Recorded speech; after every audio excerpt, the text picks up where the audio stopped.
আসসালামু আলাইকুম রাসেল ভাইয়া এবং আমাদের প্রিয় শ্রোতা বন্ধুরা, আশা করি আল্লাহ তাআলার অশেষ রহমতে ভালো আছেন। আমি লাজিম ইয়াসর জিয়াদ আজ অনেক দিন পর ফিরে আসলাম আপনাদের মাঝে নতুন আরেকটি রহস্যময় অধ্যায় নিয়ে। শুরুতেই ভাইয়ার কাছে ক্ষমা চেয়ে নিচ্ছি আমার লিখায় অনিচ্ছাকৃত ভুলের জন্য।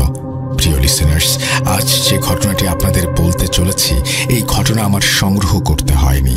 এই ঘটনা এক প্রকার আপনা আপনি আমার কাছে চলে এসেছে। কেন বললাম এমনটা? তবে চলুন প্রিয় লিসেনার্স, এই ঘটনাটি কিভাবে আমার কাছে এসেছে আপনা আপনি, আগে এই বিষয়টি আপনাদের বলা যাক। সাল 2023 জুলাই মাসের মধ্যবর্তী সময় আমি আমার গ্রামের বাড়ি টাঙ্গাইল গিয়েছিলাম। আমার টাঙ্গাইলে যাওয়া হলেই আমি এবং আমার বন্ধুরা মিলে এক বড় ভাইয়ের বাসায় চায়ের দোকানে মাঝে মধ্যে আড্ডা দেই। আর টাঙ্গাইলে থাকাকালীন প্রতি শুক্রবার রাতে সেই বড় ভাইয়ের চায়ের দোকানে বসে সাউন্ড বক্সে ভূত.com সবাই মিলে উপভোগ করি। এইবারও তার ব্যতিক্রম হয়নি। 3 মার্চের রাতে আমরা সবাই মিলে দোকানে বসে ভূত.com-এর এপিসোড 161 উপভোগ করছিলাম। এমন সময় হঠাৎ রাত 1টার দিকে দোকানে হন্তদন্ত হয়ে 20-22 বছরের একজন ভাই আসেন। এসেই তিনি বলতে শুরু করেন, ভাইয়ারা, আপনারা কি ফজরের আজান পর্যন্ত এখানে আছেন? যদি ফজরের আজান পর্যন্ত আপনারা এখানে থাকেন, আপনারা যদি কিছু মনে না করেন, তাহলে আপনাদের সাথে বসতে পারি। আমি টাঙ্গাইল সদর থেকে এসেছিলাম, আপনাদের 1 গ্রাম সামনে হরিপুরে। এখন কোনো গাড়ি পাচ্ছি না, আর হরিপুর থেকে এই পর্যন্ত আমি হেঁটে হেঁটে এসেছি। আসার পথে আমি প্রচণ্ড সমস্যার সম্মুখীন হয়েছি।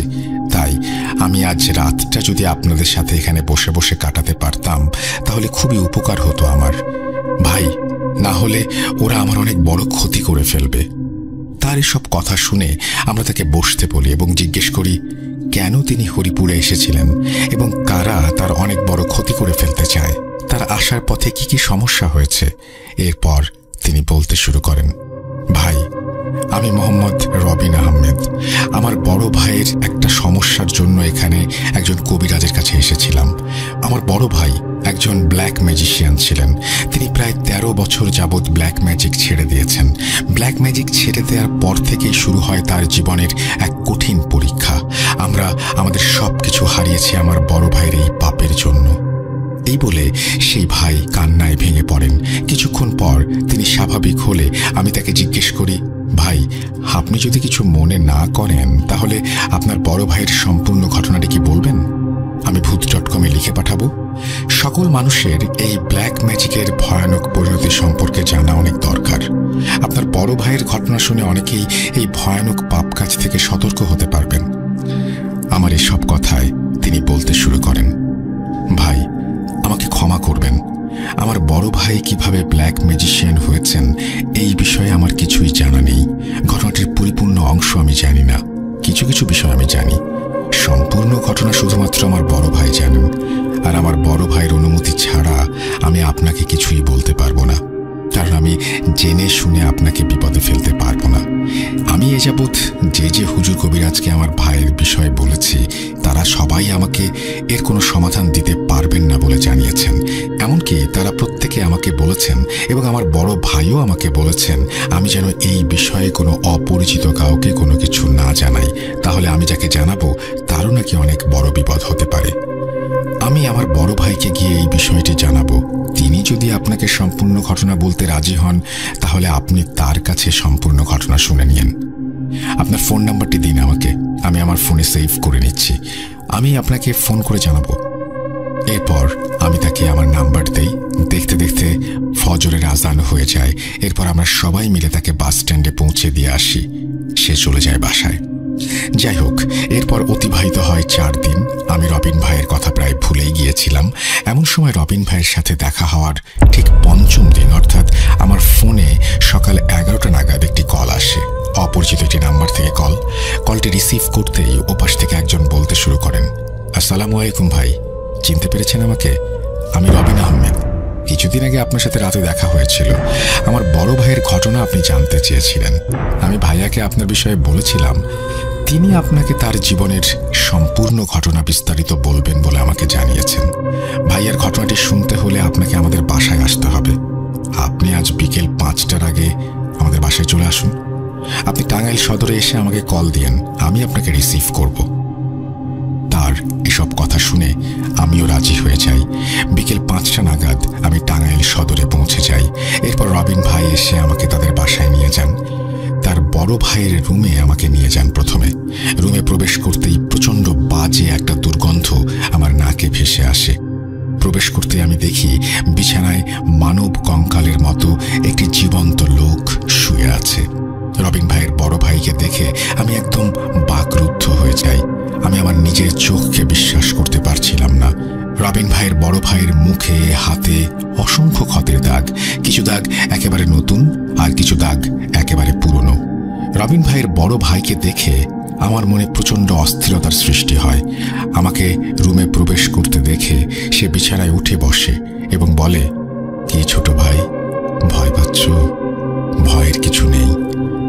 আমার এমন দেহ, আমার এমন পরিস্থিতির জন্য আমি নিজেই দায়ী। খোদার সাথে যে ব্যক্তি শিরক করেছে তাকে সবসময় কঠিন শাস্তি পেতে হয়েছে। আমার ছোট ভাই আমাকে তোমার কথা বলেছে। আমি মানুষকে আমার জীবন কাহিনী জানাতে চাই, কালো জাদু চর্চার ভয়ানক পরিণতি সম্পর্কে জানাতে চাই। এর জন্য আজ তোমাকে ডেকে নিয়ে এসেছি। আমার জীবনের ঘটনা শুনে যদি একটি মানুষ এই ভয়ানক পাপ কাজ করা বা করানো থেকে সতর্ক হয়, এতে আমি মানসিক শান্তি পাব। আমার দিন ফুরিয়ে যাচ্ছে, আমার সময় ঘনিয়ে এসেছে।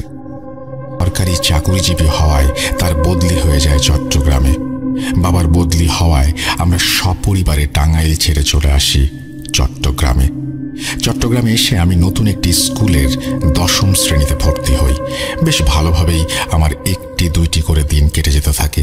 ছোটবেলার থেকে আমার একটি অভ্যেস, আমি মানুষের সাথে খুব কম মিশতে পছন্দ করতাম। একাকী থাকাটাই আমি বেশি উপভোগ করতাম। সেজন্য আমার ক্লাসে আমি সবসময় একাই বসতাম।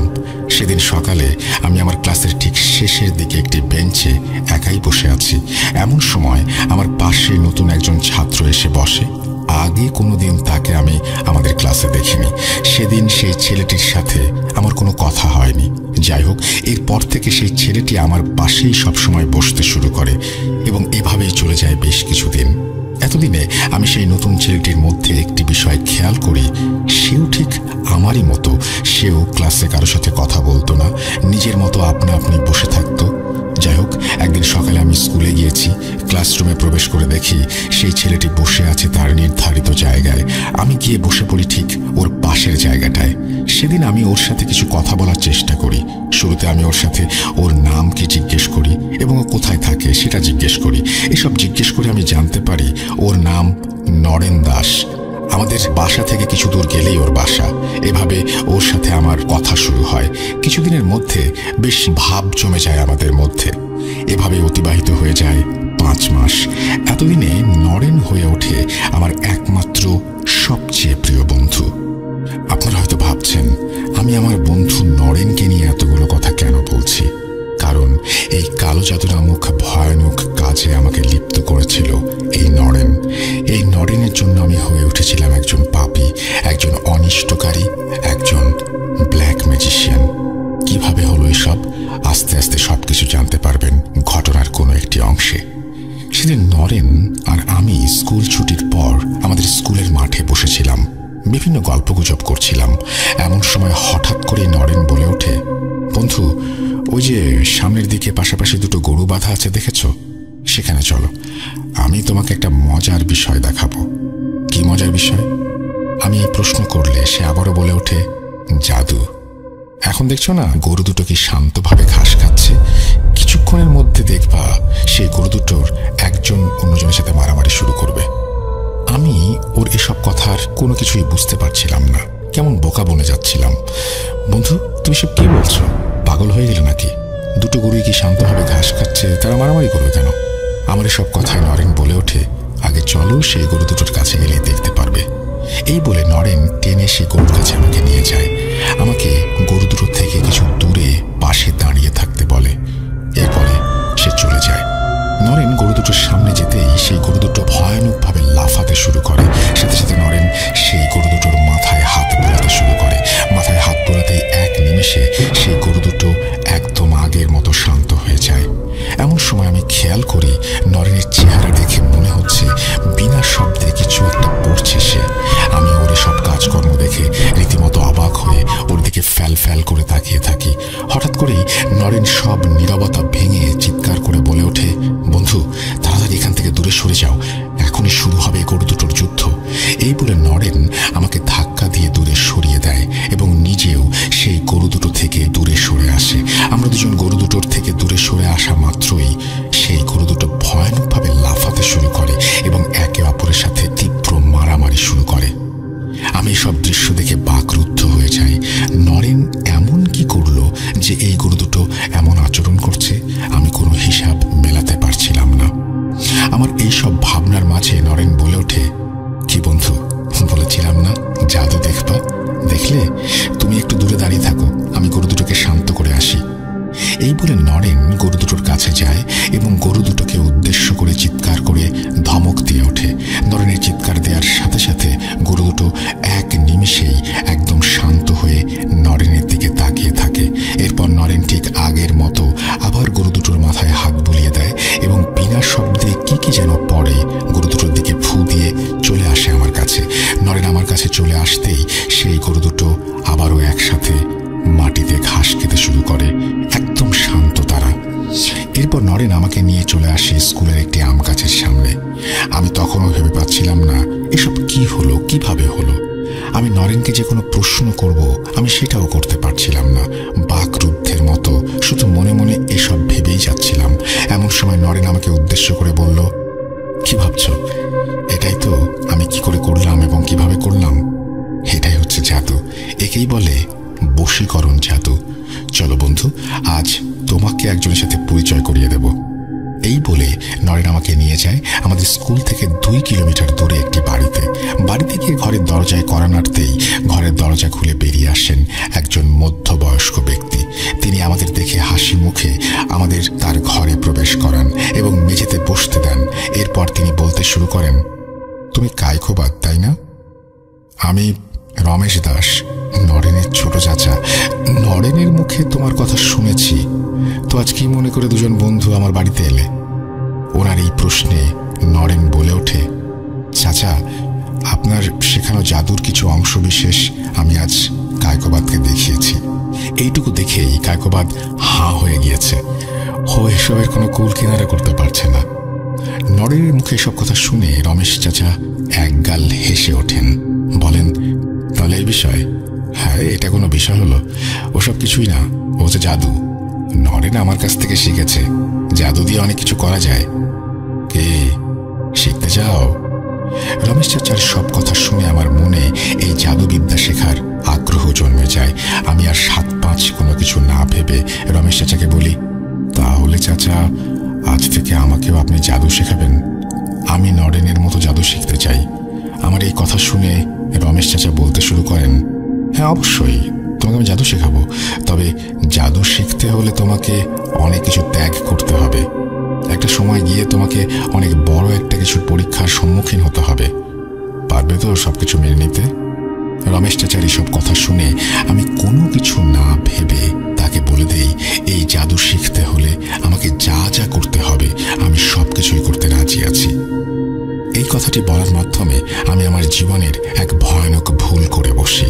যাই হোক, আমার এসব কথা শুনে আবার নরেশ চাচা বলতে শুরু করেন, জাদু শিখতে হলে শুরুতেই আমি তোমাকে 4টি শর্ত দেব। সেই সব শর্তগুলো তোমাকে মেনে চলতে হবে।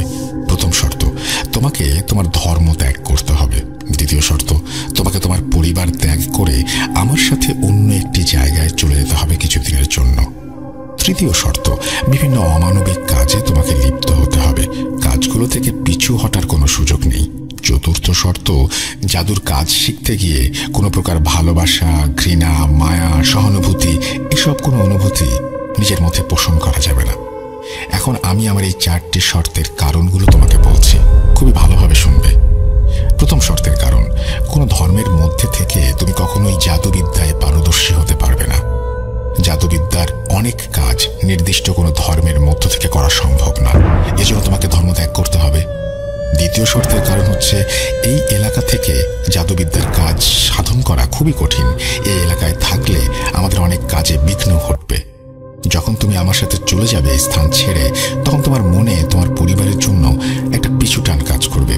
এতে করে তোমার বারবার পরিবারের কাছে ফিরে যেতে মন চাইবে। এর জন্য তোমাকে তোমার পরিবার ত্যাগ করতে হবে, কঠোর হতে হবে এখানে। তৃতীয় শর্তের কারণ, জাদুবিদ্যা শিখতে হলে তোমাকে নিজেকে অনেক প্রকার অমানবিক, অস্বাভাবিক, ভয়ানক কিছু কাজে লিপ্ত হতে হবে। এই পর্যায়ে এসব কাজের মাঝে তোমার মনে হবে তুমি যা করছো তা ঠিক নয়। এসব কিছু মনে হলেও তখন কোনোভাবেই তোমার এসব কাজ করা থেকে বিরত থাকা যাবে না। কাজ থেকে পিছু হটলে তুমি জাদুবিদ্যা শিখতে পারবে না। পিছু হটলেই কঠোর শাস্তি তোমাকে ভোগ করতে হবে। চতুর্থ কারণ, জাদুর কাজ শিখতে গিয়ে তোমাকে ঘৃণিত অনেক কিছু পান বা আহার করতে হবে। এমন অনেক কাজ করতে হবে যা খুবই ভয়ানক। এই জন্যই কোনো প্রকার ভালোবাসা, ঘৃণা, মায়া, সহানুভূতি এসব পোষণ করা যাবে না। কায়কোবাদ, তুমি এখন খুব ভালোভাবে চিন্তা করে দেখো, এরপর আমাকে বলো তুমি এই 4টি শর্ত মানতে পারবে কিনা। জাদুবিদ্যা শিখতে হলে এই 4টি শর্ত তোমাকে মানতেই হবে, না হলে তুমি জাদুবিদ্যা শিখতে পারবে না। জাদুবিদ্যা শিখতে পারলে তুমি অনেক অসাধ্য সাধন করতে পারবে। শুধু আমার এই কথাটুকু মনে রেখো, এখন সিদ্ধান্ত সম্পূর্ণ তোমার। রমেশ চাচার সব কথা শুনে আমি এক মুহূর্তের জন্য বাকরুদ্ধ হয়ে যাই। এই সকল শর্তগুলো কি মেনে চলা সম্ভব? নিজের ধর্ম, নিজের পরিবার ত্যাগ করা সম্ভব? এমন সব প্রশ্নের পাহাড় গড়ে উঠতে থাকে আমার মনে, কিন্তু এই সকল প্রশ্নের উত্তর তখন আমি খুঁজিনি। শয়তান আমার পুরো মনকে গ্রাস করে নিয়েছিল। তখন জাদুবিদ্যা রপ্ত করার এক পৈশাচিক আনন্দ জেগে বসেছিল আমার পুরো অন্তরে। আর কোনো প্রকার ভাবনা চিন্তায় না গিয়ে আমি রমেশ চাচাকে জানিয়ে দেই যে আমি তার সকল শর্ত মেনে নিতে রাজি আছি। এরপর রমেশ চাচা আবার বলতে শুরু করেন, আমি জানতাম তুমি পারবে। কাল থেকে শুরু হবে তোমার জাদুবিদ্যার শিক্ষা। তোমরা দুজনে কাল স্কুলের পর চলে আসবে, আমার বাড়িতেই আসবে। হ্যাঁ, আরেকটি কথা, ভুল করেও নিজের পরিবারের কাউকে এই বিষয়টি জানাবে না। এরপর নরেন এবং আমি চলে আসি রমেশ চাচার কাছ থেকে বিদায় নিয়ে। সেদিনে সেই সিদ্ধান্তটাই ছিল আমার জীবনের সবচেয়ে বড় ভয়াবহ সিদ্ধান্ত। সেই সিদ্ধান্তটির জন্যই আজ আমার এমন অবস্থা। আমি পুরো পরিবারকে হারিয়েছি এই একটি মাত্র ভুল সিদ্ধান্তের কারণে। এই ভুল সিদ্ধান্তটি আজ আমাকে বানিয়েছে আমার নিজ পরিবারের খুনি। এই সিদ্ধান্তটি আমাকে ভোগ করাচ্ছে নারকীয় শাস্তি। যাই হোক, সেই দিনটি ভালোই অতিবাহিত হয়ে যায়। তার পরের দিন থেকে শুরু হয় আমার জাদুবিদ্যা শিক্ষা। এভাবে অতিবাহিত হয়ে যায় 7টি মাস। আমি আস্তে আস্তে জাদুবিদ্যার প্রাথমিক কিছু ধাপ রপ্ত করতে পারি। এর মধ্যে একদিন রমেশ চাচা হঠাৎ করে আমাকে এবং নরেনকে উদ্দেশ্য করে বলেন, সময় এসে গেছে, আমাদের এই স্থানটি পরিবর্তন করতে হবে। আজ রাতেই আমাদের এই স্থান ত্যাগ করে চলে যেতে হবে অন্য কোথাও। তোমরা দুজন আজ রাতে চলে আসবে আমার বাড়িতে।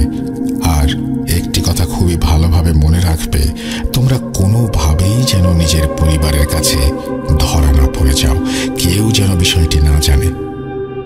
রমেশ চাচার কথা মতো সেদিন রাতেই আমি আর নরেন নিজেদের পরিবার ত্যাগ করে নিজেদের বাড়ির থেকে পালিয়ে চলে আসি রমেশ চাচার বাড়িতে। এরপর সেই রাতের আঁধারেই আমরা সবাই আমাদের গ্রাম ত্যাগ করে চলে আসি চট্টগ্রামের ফটিকছড়ির কাছে একটি পাহাড়ে। সেখানে পৌঁছে আমরা দেখতে পাই সেখানে আগের থেকে একটি কাঁচা ঘর নির্মাণ করা আছে। এই ঘরটি রমেশ চাচা আগে থেকে নির্মাণ করে রেখেছিলেন। যাই হোক, ফটিকছড়ির পাহাড়েই অতিবাহিত হয় আমার জীবনের 7টি বছর। এই 7 বছরের জাদুবিদ্যা শিক্ষায় আমি হয়ে উঠি একজন পাপিষ্ঠ মানুষরূপী শয়তান। অনেক ধরনের কালো জাদুর বিদ্যায় আমি হয়ে উঠি পারদর্শী।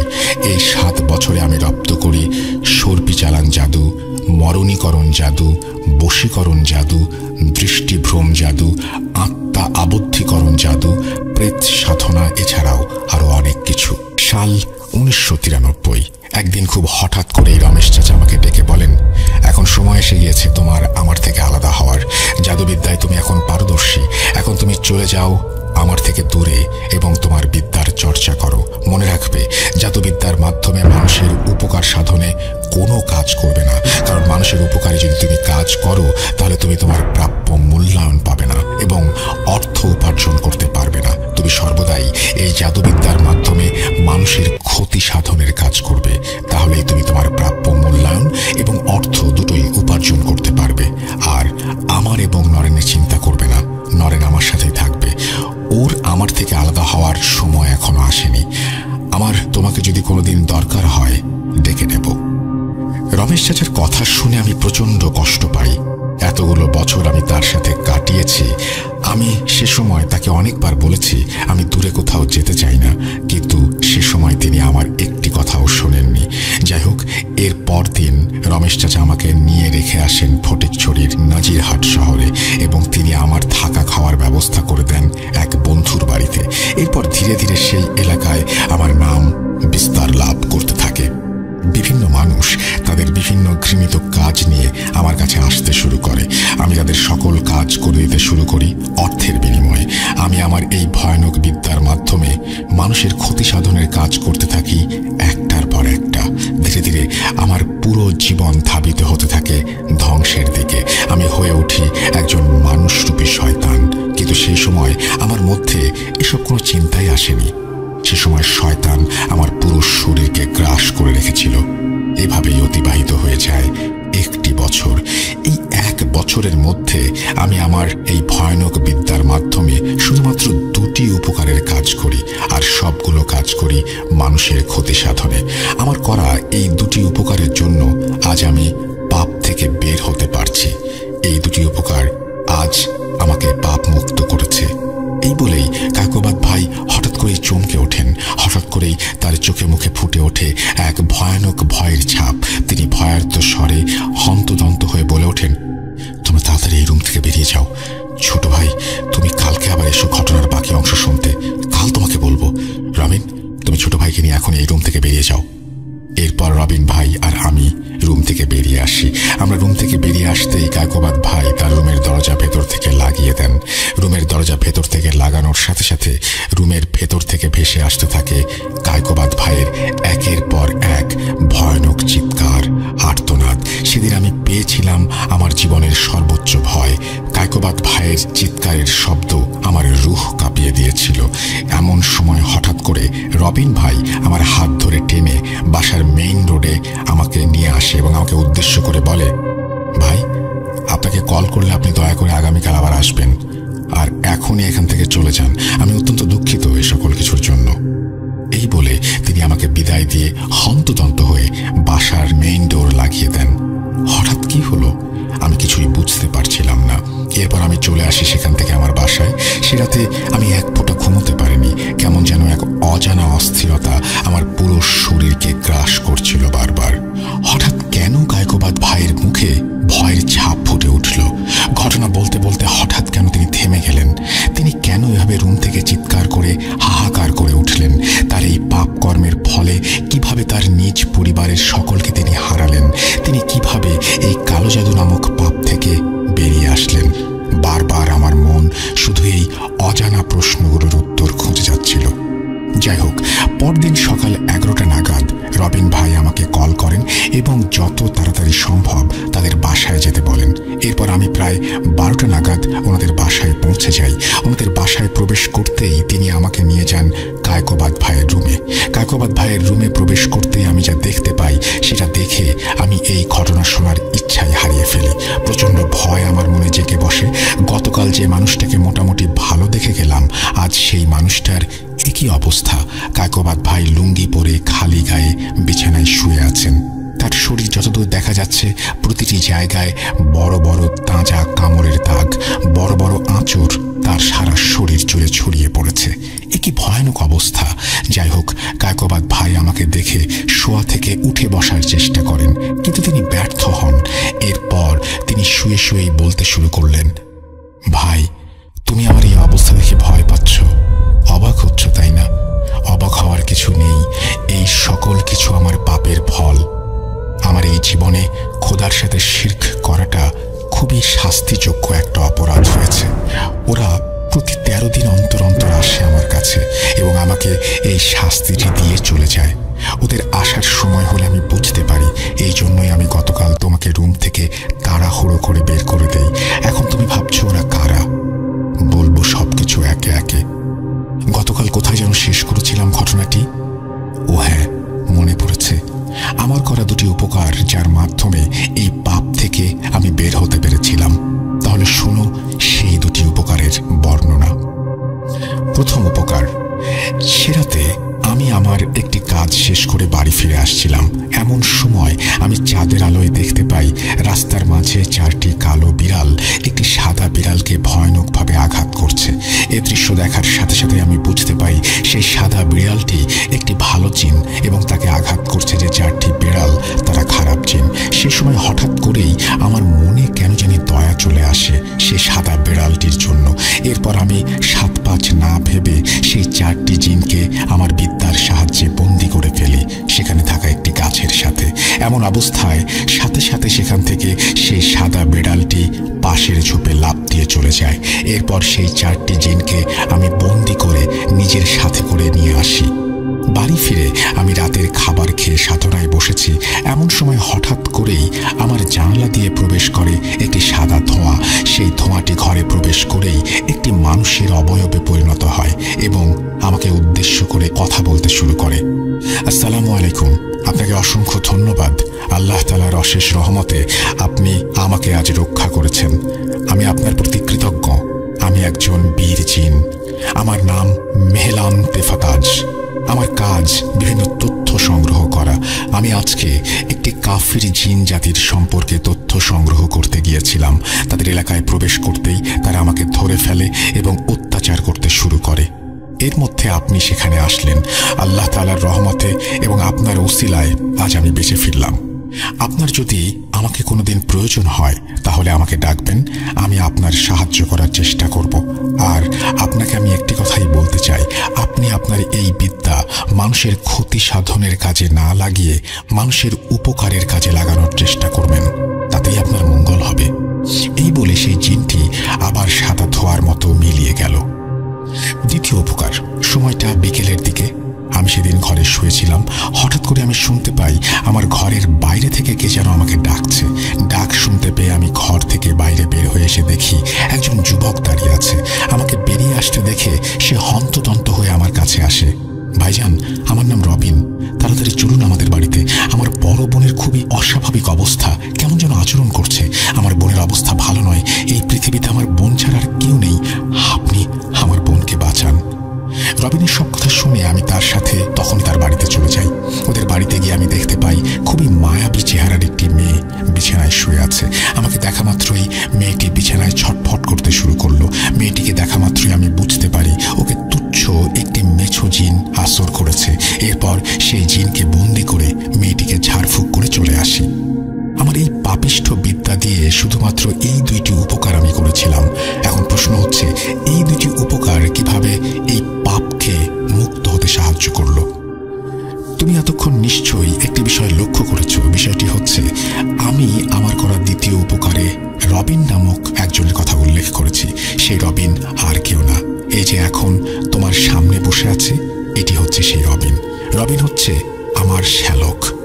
ওর বোনকে প্রথম দেখা মাত্রই বহু বছর পর হঠাৎ সেদিন আমার মনে ভালোবাসা নামক এক অনুভূতির সৃষ্টি হয়। সেদিনের পর থেকে রবিন আমার খুব কাছাকাছি থাকতে শুরু করে। এভাবেই একটা সময় রবিনের পাশাপাশি ওর বোন রিনার সাথেও আমার সখ্যতা গড়ে ওঠে। একদিন আমি আমার মনের সকল অনুভূতির কথা রিনাকে জানিয়ে দিই এবং বিয়ের প্রস্তাব দেই। রিনা আমার সকল প্রস্তাব এক নিমেষেই মেনে নেয়। রিনার পরিবার বলতে শুধু ওর ওই ছোট ভাই রবিন ছাড়া আর কেউ নেই। সেই জন্য আর কোনো ঝামেলায় না গিয়ে ঠিক তার পরের দিন আমরা বিয়ে করে ফেলি। এভাবে খুব ভালোভাবেই কেটে যেতে শুরু করে আমাদের ছোট সংসার। এভাবেই পেরিয়ে যায় 3টি মাস। এখানে একটি কথা বলে রাখি, রিনা অত্যন্ত ধার্মিক একজন মেয়ে। ইসলাম ধর্মের বিষয়ে ওর নিখুঁত জ্ঞান। রিনা এবং রবিন ওরা দুজনে মনে করত আমি একজন কবিরাজ। আমি কবিরাজ বিদ্যা দিয়ে টাকার বিনিময়ে মানুষের উপকার করি, কিন্তু আমি যে একজন পাপী কালো জাদুকর, কোনো কাজই মানুষের উপকার বা মঙ্গল সাধনের জন্য করি না, আমি যে একজন মানুষরূপী শয়তান, এই বিষয়টি তাদের কখনো চিন্তাতে আসেনি।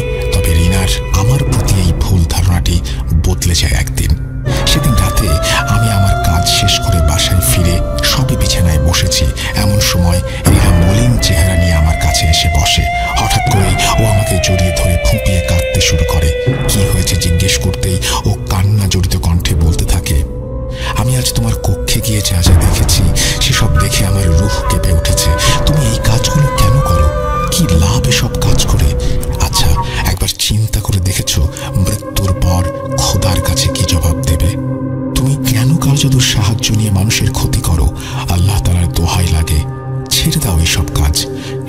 আল্লাহ তাআলার পথে, সামনে আমাদের সুন্দর ভবিষ্যৎ।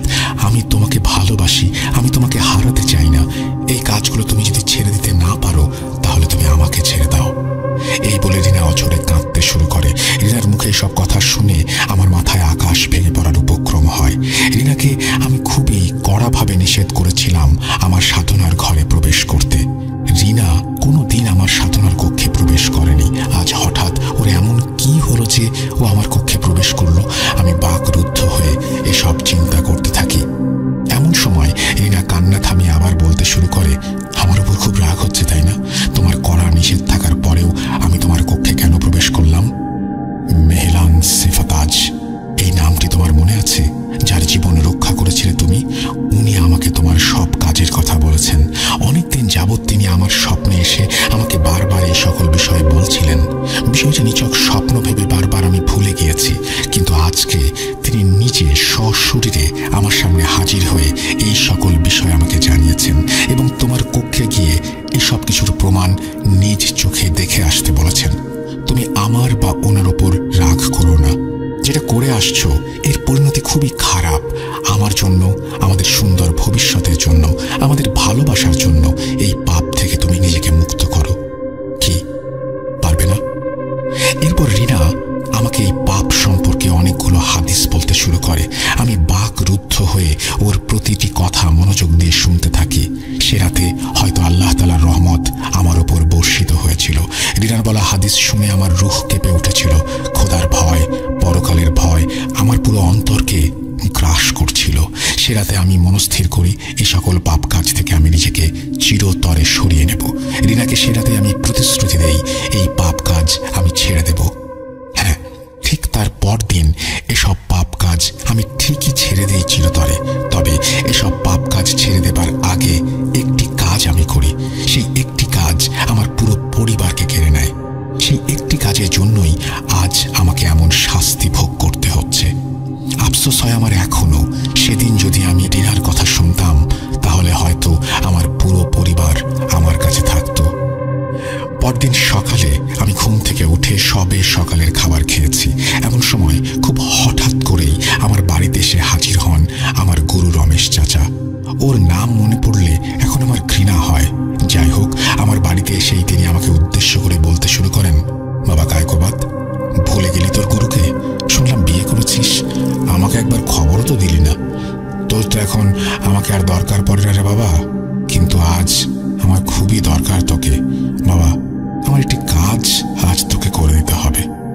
তার এসব কথার প্রতি উত্তরে আমি বলে উঠি, চাচা, খুব হঠাৎ করে এই বিয়ের কাজটা সেরে ফেলেছি, তাই আপনাকে খবর দেওয়া হয়নি। কি কাজ করতে হবে? তবে চাচা, আমি গতকাল রাতে একটি সিদ্ধান্ত নিয়েছি, আর সেটি হচ্ছে এই কালো জাদু চিরতরে বাদ দিয়ে দেব। আমার কথা শুনে তিনি দেখলাম খুব একটা অবাক হলেন না। যাই হোক, এরপর তিনি আমার কথার উত্তরে বললেন, আমার জীবনের সবচেয়ে গুরুত্বপূর্ণ কাজ করতে গিয়ে আমি আটকে গিয়েছি। বাবা, আমি তো তোর গুরু, গুরুর কথা রাখবি না? আমার এই শেষ কাজটি করে তুই কালো জাদুর কাজটি চিরতরে বাদ দে। আমি তোকে বাধা দেব না। আমি তোকে একটি কবরস্থানের ঠিকানা দিচ্ছি।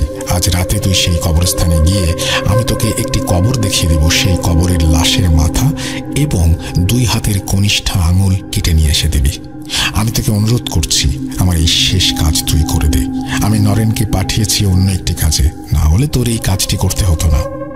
রমেশ চাচার অনুরোধ আমি ফেলতে পারি না। আমি কাজটি করার জন্য রাজি হয়ে যাই।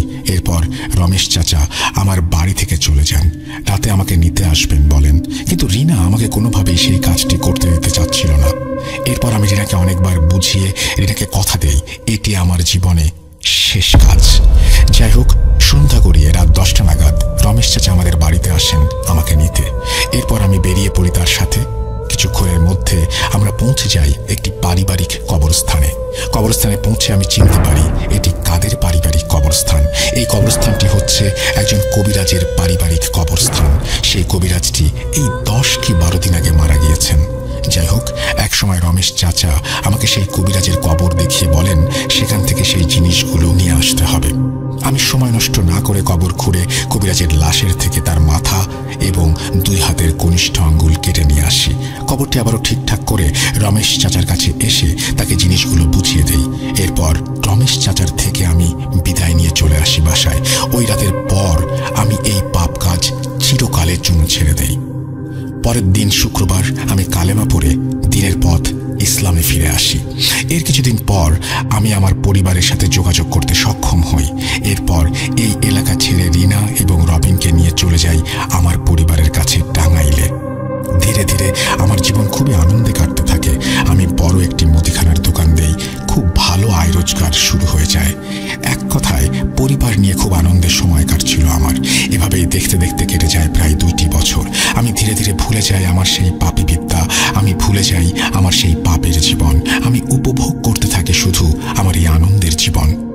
একদিন সকালে আমার এই আনন্দ সব এক নিমেষে মিশে যায়। সেই সকালে আমার ঘুম ভাঙে রবিনের চিৎকারে। ঘুম ভেঙে যেতেই আমি দেখি রবিন আমার পাশে দাঁড়িয়ে চিৎকার করে কেঁদে চলেছে। কি হয়েছে জিজ্ঞেস করতে রবিন কান্না জড়িত কণ্ঠে বলে ওঠে, ভাই কি হলো আমাদের বাসায়? কেউ বেঁচে নেই ভাই, কেউ বেঁচে নেই, ওইখানে আপু। এই বলে রবিন ফুঁপিয়ে ফুঁপিয়ে কাঁদতে শুরু করে। ওর এসব কথা শুনে ওর হাতের ইশারা মোতাবেক আমি ছুটে যাই ডাইনিং রুমের দিকে। রুমে প্রবেশ করতে আমি দেখি রিনার নিথর দেহ মেঝেতে পড়ে আছে, ওর মুখ দিয়ে রক্ত গড়িয়ে পড়ছে। এই দৃশ্য দেখা মাত্রই আমি ছুটে যাই আমার বাবা মার ঘরে।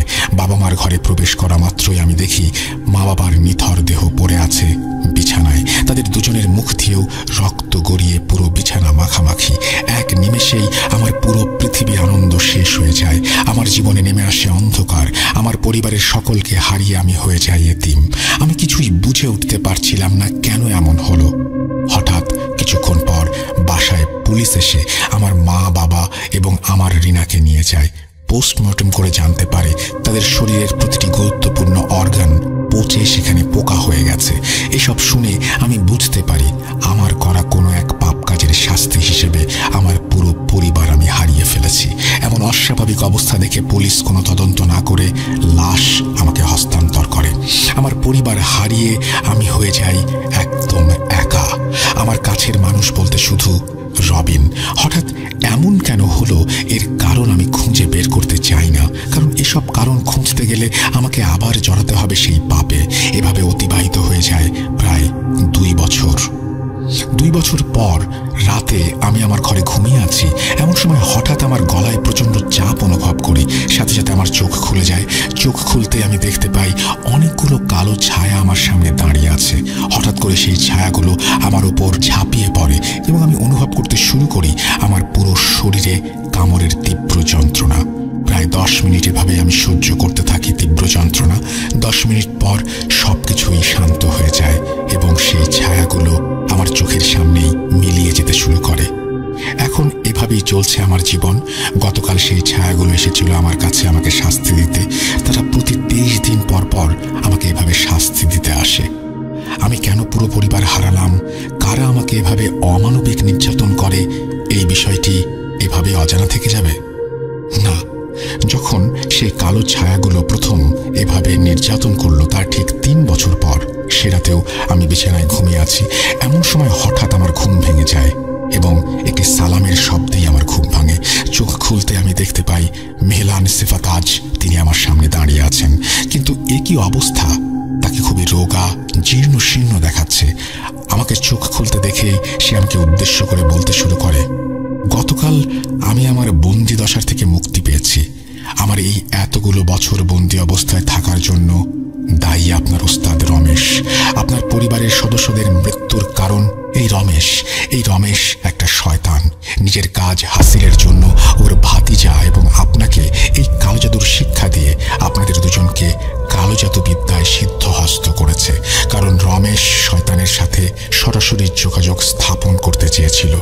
বলতে পারেন এটি ওর জীবনের লক্ষ্য।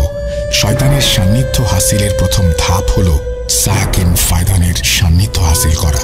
সায়াকিন ফায়দানের সুপারিশেই শয়তানের সাক্ষাৎ মিলবে। কালো জাদুর একটি নির্দিষ্ট প্রক্রিয়ায় 3টি কাজ সম্পূর্ণ করলে এই সায়াকিন ফায়দান শয়তানকে সুপারিশ করতে বাধ্য হবে। প্রথম কাজটি হলো কালো জাদুর নির্দিষ্ট প্রক্রিয়ার মধ্য দিয়ে এমন একজন পুরুষকে বলে দিতে হবে কালো জাদুর বিদ্যায়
দ্বিতীয় কাজটি রমেশ আপনাকে দিয়ে কেন করিয়েছে জানেন? কারণ বলি দেওয়ার তৃতীয় দিন সাইকিন ফায়দান হাজির হয়েই মাথা এবং কনিষ্ঠ আঙুল দাবি করে। তখন সেই ব্যক্তি যদি এই জিনিসগুলো দিতে সক্ষম হয়, তাহলে সাইকিন ফায়দান সেই মাধ্যমের পুরো বংশকে নির্বংশ করে দেয়। আপনি যার মাথা এবং 2 হাতের কনিষ্ঠ আঙুল কেটে এনে রমেশকে দিয়েছেন, সেই কবিরাজ খুব ভালোভাবেই জানত কেউ না কেউ তার শরীরের অংশ নিতে সক্ষম হবেই। এই জন্য সেই কবিরাজ যে তার শরীরের অংশ নেবে তার সাথে প্রতিশোধ নেয়ার জন্য তার মৃত্যুর আগে 117 জন জিনকে নিযুক্ত করে গিয়েছিল, এই আদেশ দিয়ে যে যদি কেউ তার লাশ থেকে তার মাথা এবং 2 হাতের কনিষ্ঠ আঙুল কেটে নেয়, তাহলে তারা যেন সেই ব্যক্তির পরিবারকে ধ্বংস করে দেয় এবং যে ব্যক্তি তার শরীরের অংশগুলো কেটেছে তাকে মৃত্যুর আগ পর্যন্ত জাহান্নামের শাস্তি ভোগ করায়। এর জন্য রমেশ আপনাকে দিয়ে এই কাজটি করিয়েছে। সেটাতে প্রথমে রমেশ আমাকে বন্দী করে যাতে আমি আপনাকে সতর্ক করতে না পারি। কিন্তু কি লাভ হয়েছে রমেশের এত পরিকল্পনা করে? রমেশের সামনে যখন সাইকিন ফায়দান হাজির হয়, তখন রমেশ একটা ভুল করে বসে। সে সেই সাইকিন ফায়দানকে বন্দী করার চেষ্টা করে। এর ফলে ওকে গ্রহণ করতে হয় মৃত্যু। আজ ওর জন্য আপনি ভোগ করছেন এতটা কষ্ট। আল্লাহ তাআলা আপনাকে মাফ করুন। এই বলে সেফাতাজ আমার কাছ থেকে বিদায় নিয়ে চলে যান। এই হলো আমার এই পাপ কাজের কঠিন পরিণতি। এই কালো জাদু এটি কারো উপকারে আসেনি। এই পাপ আমার কেড়ে নিয়েছে সব কিছু। আপনারা কেউ যদি এই পাপের সাথে জড়িয়ে থাকেন, তাহলে ফিরে আসুন। হাত জোর করে আমি বলছি, আমার জীবনের কাহিনী শুনে শিক্ষা নেয়ার চেষ্টা করুন।